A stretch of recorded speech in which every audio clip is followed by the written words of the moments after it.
in the office. He is very annoying. Bertie. It's only a matter of time before I am told enough's enough. The main part of Bertie's life, apart from being in the house, is being at work with me, because he comes to work with me at least 3 times a week. And why does he do that? Because he works himself up. This little doggy does not like being left home alone.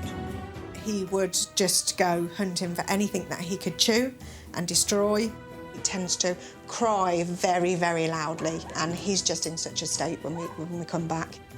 I have a picture of when he was a little bit younger. Oh, yeah, I see. He is drooled and sweated. Oh. So you take him to work because Yes. of that? Yeah. Come on. Bertie's separation anxiety means he works a 9 to 5 at a car design company with Francis.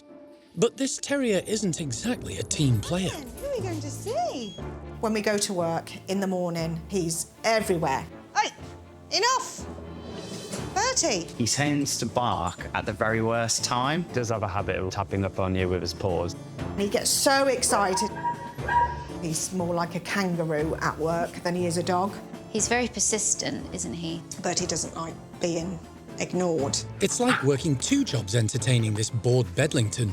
Quite often the guys can have conference calls.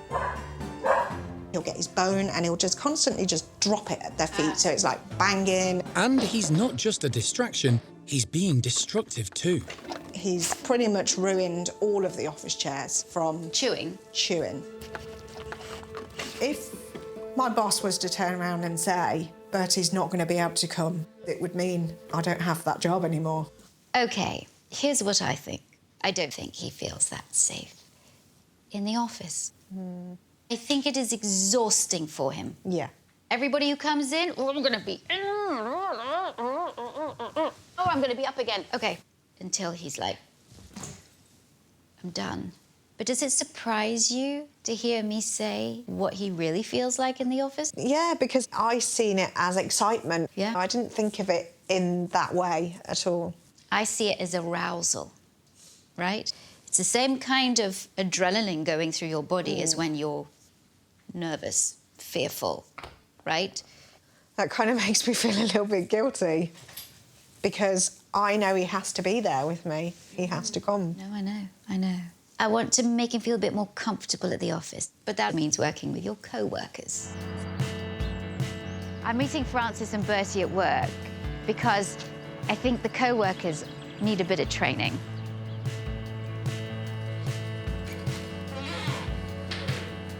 Hello. Hello. This is the famous office. Hi, Bertie. Hello, darling. OK, so good to see your workspace. Yep. And There we that's go. what you mean when you say when he's got that bone. Yes. When he drops it on the floor. Yeah, he likes It to makes do a that when they're racket. on their conference calls and Great. things. Running doggy daycare for this mischievous mutt is a job in itself. OK, that's twice now, and I've been here for 2 minutes. But Bertie's disruptive behaviour is actually driven by the boredom and stress of being in a constantly changing environment. The reason why I asked you to bring the crate is because if you've got people constantly coming in and out, there's nowhere for him to really escape to. Adult dogs require about 16 hours to 18 hours of sleep/rest a day. If he decides I just need some time, just need to like get away for a bit, then he's in his own little den, and dogs love dens. There it is, all night. Oh, it's so cozy in there. And to encourage Bertie to bed down in his corner office, Victoria's thankfully found a quieter bone. So let's get rid of the heavy bone.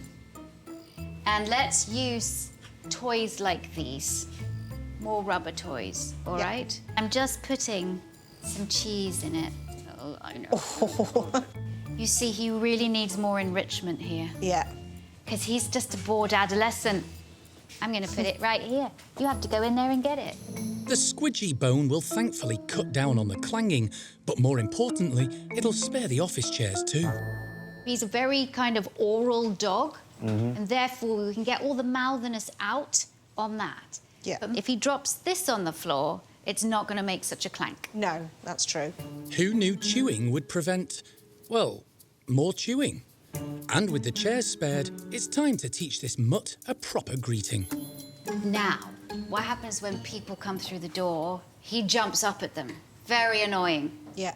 So with the touch game, instead of jumping up, he actually will come and touch their hand. Yeah. Right? So we're actually setting up a chain of behaviour. Does he know how to touch somebody's hand? He does, yeah. He does? He does. Oh, good. But we're also going to teach your colleagues how to do it. Yeah. So, Francis, if you take a seat. Yeah. And now I'm going to work with the guys. All right? But I just want you to watch. Bertie, you going to come with me? Touch. Yes.